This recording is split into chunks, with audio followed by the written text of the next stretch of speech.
Chairman Shri Manoj Kumar, സുരക്ഷാ പദ്ധതിയുടെ chairman Jacob John, പ്രിയപ്പെട്ട ദേവചേട്ടൻ, ദേവസേചേട്ടൻ, ഒക്കെ ഇവിടെ എത്തിയിരിക്കുന്ന വിശിഷ്ട വ്യക്തിത്വങ്ങൾ. വിജയ് പറഞ്ഞ വാക്കുകളൊക്കെ കേട്ടു. ആദ്യം തന്നെ ഞാനൊരു 10 മിനിറ്റ് എടുക്കും. കാര്യം ഞാൻ കുറച്ച് നാൾ കൂടിയാണ് പാലായിൽ എത്തിയിരിക്കുന്നത്. കാര്യം ജില്ലയിൽ തന്നെ നമ്മൾ സംസ്ഥാന പ്രോട്ടോകോൾ പ്രകാരം ഓരോ 16 യൂണിറ്റ് ഉണ്ട് കോട്ടയം ജില്ലയിൽ. അപ്പോൾ എല്ലായിടത്തും ജില്ലാ പ്രസിഡന്റ് സെക്രട്ടറിക്ക് എത്താൻ പറ്റില്ല. ഓരോ ഏരിയ ഓരോരുത്തർക്ക് തിരിച്ചു കൊടുത്തിരിക്കുകയാണ്. പുതിയ സംവിധാന പ്രകാരം ജില്ലാ സെക്രട്ടറി കെ ഫിലിപ്പുട്ടിച്ചാൻ്റെ കീഴിലാണ് പാലാ യൂണിറ്റ് വരുന്നത്. അദ്ദേഹത്തിന് എത്താൻ പറ്റാത്തതുകൊണ്ടാണ് ഞാൻ ഇവിടെ എത്തിയത്. അതുകൊണ്ട് തന്നെ പാലായിലെ പഴയ മുഖങ്ങളിൽ ഇന്നിപ്പോൾ കുറേ പുതിയ മുഖങ്ങൾ കണ്ടു. അവരെയൊക്കെ കണ്ടതിൽ ആദ്യം തന്നെ സന്തോഷം രേഖപ്പെടുത്തട്ടെ. കഴിഞ്ഞ മീറ്റിങ്ങിന് ഞാൻ ആ തിയേറ്ററിൻ്റെതായിട്ടുള്ള ഒരു കോംപ്ലക്സിലാണ് വന്നത്. അന്ന് ഇതുപോലെ ഇച്ചിരി ആൾ കുറവായിരുന്നു. പക്ഷേ എന്നാലും ഇന്നിപ്പം ഈ വ്യത്യസ്ത സാഹചര്യങ്ങളിൽ ഇത്രയും ആൾക്കാർ എത്തിയതിന് തന്നെ വളരെ നല്ല കാര്യം. തീർച്ചയായിട്ടും പാലാ യൂണിറ്റ് പ്രസിഡന്റ്, സെക്രട്ടറി, ഇവരുടെ പ്രവർത്തനം പാലാ എന്ന് പറയുമ്പോൾ ബേബിച്ചാനുണ്ട് ഇവരെ നയിക്കാൻ. പക്ഷേ തിരക്കുള്ള ബിബിനും ബിജോയും, അത് തിരക്കുള്ള എന്ന വാക്ക് ഞാൻ ഉപയോഗിച്ചത് മനഃപൂർവ്വം തന്നെയാണ്. കാരണം ബിജോയെ കാണാനായിട്ട് ബിജോയുടെ കടയിൽ ചെല്ലുമ്പോൾ ബിജോയ് ക്ലീനിങ് ഉൾപ്പെടെ എല്ലാ പരിപാടിയും ചെയ്ത കാര്യം. ബിജോയുടെ കട ഒരു വ്യത്യസ്തമായ രീതിയിൽ ഒരു ക്യാൻറ്റീനാണ്. നമുക്കറിയാം, അൽഫോൻസാമ്മ പള്ളിയോട് കണ്ടുപിടിച്ചൊരു ക്യാൻറ്റീനാണ്. എപ്പോഴും അവിടെ തിരക്കാണ്. മാത്രമല്ല അവിടുത്തെ മാനേജ്മെൻറ്റിൻ്റെ നിർദ്ദേശപ്രകാരം വളരെ വൃത്തിയായി ഇരുന്നില്ലെങ്കിൽ ബിജോയ്ക്ക് അടുത്ത വർഷം ചെയ്യാൻ പറ്റില്ല. അപ്പോൾ പുള്ളി അതിനകത്ത് മരിച്ചു കിടക്കുക എന്ന് തന്നെ പറയും. അങ്ങനെയാണ് ബിജോയുടെ പ്രവർത്തനം അവിടെ നടക്കുന്നത്. ബിബിനെ സംബന്ധിച്ച് ഇപ്പോൾ KHRയുടെ ഹോട്ടൽ ന്യൂസിൻ്റെ എഡിറ്റോറിയലിൻ്റെ ഒരു മെയിൻ ഭാഗം തന്നെയാണ് ബിബിൻ. എനിക്കൊന്ന് മാസത്തിൽ ഞാൻ അവനെ എന്നാലും വിളിച്ചു ചോദിച്ചു, ഇത്രയും യാത്ര ചെയ്യുന്നത് എങ്ങനെ മാനേജ് ചെയ്യാൻ പറ്റുന്നു? പല ജില്ലകളിലും അവൻ്റെ ഒറ്റയ്ക്ക് തന്നെ പോയി ഈ ന്യൂസുകൾ മുഴുവൻ കവർ ചെയ്യുന്ന തിരക്കിനിടയ്ക്കാണ്. അപ്പോൾ നിങ്ങൾ ആലോചിക്കണം, പാലാ യൂണിറ്റിലെ മറ്റൊരു പ്രവർത്തകനും തിരക്ക് മൂലമാണ് KHRയുടെ മീറ്റിങ്ങിൽ എനിക്ക് വരാൻ പറ്റാത്തത്, തിരക്ക് മൂലമാണ് ഞാൻ KHRയുടെ പ്രവർത്തനത്തിൽ ഇടപെടാത്തതെന്ന് ഒരിക്കലും ഈ വേദിയിലോ ഒരു വേദിയിലോ വെച്ച് ഞങ്ങളോട് ആരോടും പറയാതിരിക്കുക. കാര്യം ഏറ്റവും തിരക്കുള്ള ഒരു യൂണിറ്റ് പ്രസിഡന്റും ഒരു യൂണിറ്റ് ട്രഷറർ, യൂണിറ്റ് സെക്രട്ടറിയും വർക്ക് ചെയ്യുന്ന ഒരു യൂണിറ്റാണ്. മറ്റുള്ളിടത്തൊന്നും ആരും മോശക്കാരാന്നല്ല പറഞ്ഞത്. എന്നാലും അത്രയും ടൈറ്റായിട്ട് വർക്ക് ചെയ്യുന്ന ഒരു യൂണിറ്റ് പ്രസിഡന്റിനും സെക്രട്ടറിക്കും സപ്പോർട്ട് കൊടുക്കുക എന്നുള്ളത് ഇതിനകത്തെ മുഴുവൻ മെമ്പർമാരുടെയും ഉത്തരവാദിത്വം തന്നെയാണ്. ഞാനിവിടെ 5:59 കോട്ടയത്ത് നിന്നെത്തി.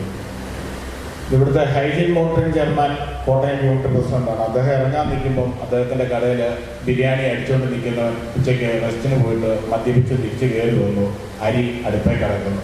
അപ്പോൾ എന്നോട് പറഞ്ഞു, ഒരു അരമണിക്കൂർ സമയം വേണം, അതൊന്ന് സെറ്റ് ചെയ്തിട്ട് വരാമെന്ന് പറഞ്ഞു. അദ്ദേഹം കയ്യിൽ കൊടുത്ത് ഇട്ട ഡ്രസ്സുമായിട്ട് തിരിച്ച് കടയിൽ പോയി സെറ്റ് ചെയ്തിട്ടാണ് വന്നത്. അതുകൊണ്ടാണ് 5:59 ഇവിടെ എത്താൻ സാധിച്ചത്. അല്ലെങ്കിൽ 5 മണിക്ക് എത്തി 5-6 കടകളിൽ കയറണമെന്ന് ഞാൻ ബിജോയോടൊക്കെ വിളിച്ച് പറഞ്ഞിരുന്നതാണ് ഹൈജീൻ മോണിറ്ററിങ്ങിൻ്റെ ഭാഗമായിട്ട്. അപ്പം ഞങ്ങളിവിടെ എത്തിയിട്ടും പാലാ യൂണിറ്റിലെ ബാക്കി വരുമെന്ന് പ്രതീക്ഷിച്ച ചില മുഖങ്ങളുണ്ട്. ഈ മുഖങ്ങൾ ചിലപ്പോൾ നിങ്ങളുടെ യൂണിറ്റ് പ്രസിഡന്റ്, സെക്രട്ടറിക്കും പോലും അറിയത്തില്ല. കാര്യം ഇവിടെ പ്രതിപാദിച്ച പ്രകാരം ജില്ലയിൽ കളക്ട്രേറ്റിൽ ഫുഡ് സേഫ്റ്റിയായിട്ട് ബന്ധപ്പെട്ടും ഒക്കെ എന്നെ വിളിച്ച് പല ആവശ്യങ്ങൾക്കും ഞാൻ കളക്ട്രേറ്റിൽ ഇവരുടെ പോയി കാര്യങ്ങൾ വേണ്ട സഹായം നിയമത്തിൻ്റെ പരിധിയിൽ ചെയ്തു കൊടുത്ത പല ആൾക്കാരും ഇന്നിവിടെ എത്തിയിട്ടില്ല. ഞാനത് നോട്ട് ചെയ്യുകയായിരുന്നു. അതുപോട്ടെ, അതിൻ്റെ കാര്യങ്ങൾ നമുക്ക് പിന്നെ പറയാം. ഇപ്പം നമ്മളിവിടെ തുടങ്ങുമ്പം ആദ്യം തന്നെ പാലാ യൂണിറ്റിനെയും ബാധിക്കുന്ന ഒരു പ്രശ്നമാണ് ക്ലൈമറ്റ് കൺട്രോൾ, അല്ലെങ്കിൽ ക്ലൈമറ്റിലുണ്ടായ ഒരു ചേഞ്ച്. നമ്മൾ ആദ്യം ആലോചിക്കണം. ഇപ്പം ഇന്നലെ ഏഷ്യാനെറ്റ് ന്യൂസിലെ ഒരു ചർച്ച ഞാൻ കണ്ടിരുന്നു. വളരെ ഇതായിട്ട് തോന്നിയൊരു ചർച്ചയാണ്. അതിനകത്ത് സയൻറ്റിസ്റ്റൊക്കെ പറഞ്ഞ ചില കാര്യങ്ങൾ, കേരളത്തിൽ ഇനി വരാൻ പോകുന്ന കാലാവസ്ഥ നമ്മൾ ശ്രദ്ധിക്കണം, നമ്മളെ ബാധിക്കുന്ന ഒരു കാര്യമാണ്. ഒന്നെങ്കിൽ മഴയാണെങ്കിൽ അതിൻ്റെ എക്സ്ട്രീം ലെവൽ, ചൂടാണെങ്കിൽ അതിൻ്റെ എക്സ്ട്രീം ലെവലിലേക്ക് എത്തും. ഉഷ്ണതരംഗമായിട്ട് കേരളം ഇനി നേരിടാൻ പോകുന്ന അടുത്ത 1-2 വർഷത്തിനുള്ളിൽ അത് വളരെ എക്സ്ട്രീമിലേക്ക് പോകാൻ പോകുന്ന ഒരു കാര്യമാണ്. ചൂടാണെങ്കിൽ ഉഷ്ണതരംഗം, മഴയാണെങ്കിൽ മേഘവിസ്ഫോടനം. അപ്പം നമുക്കറിയാം, കഴിഞ്ഞ 1-2 ദിവസങ്ങളിൽ പെയ്ത മഴ കൊച്ചി നഗരത്തെ കാണാൻ പോലും ഇല്ലാത്ത അവസ്ഥ, വണ്ടികൾ മുങ്ങി, കടകൾ മുങ്ങി. അപ്പം പ്രകൃതി പോലും നമുക്കെതിരായിരിക്കുന്ന ഒരു സാഹചര്യത്തിലാണ് ഇനി നമ്മൾ അതിനെ അതിജീവിച്ചു വേണം. പണ്ട് പാലായിലുള്ള അച്ചായന്മാർ വയനാടും മലകളും ഒക്കെ വെട്ടിപ്പിടിച്ച് കൃഷി ഇറക്കിയ കഥകൾ കേട്ടിട്ടുണ്ട്. ഇന്നിപ്പം കോട്ടയം ജില്ലയിലുള്ള ഹോട്ടലുകാർ മുഴുവൻ പ്രകൃതിയോട് വെട്ടിപ്പിടിച്ച് ഹോട്ടൽ കച്ചവടം ചെയ്യേണ്ട ഒരു അവസ്ഥയിലേക്ക് കാര്യങ്ങൾ മാറിക്കൊണ്ടിരിക്കുകയാണ്.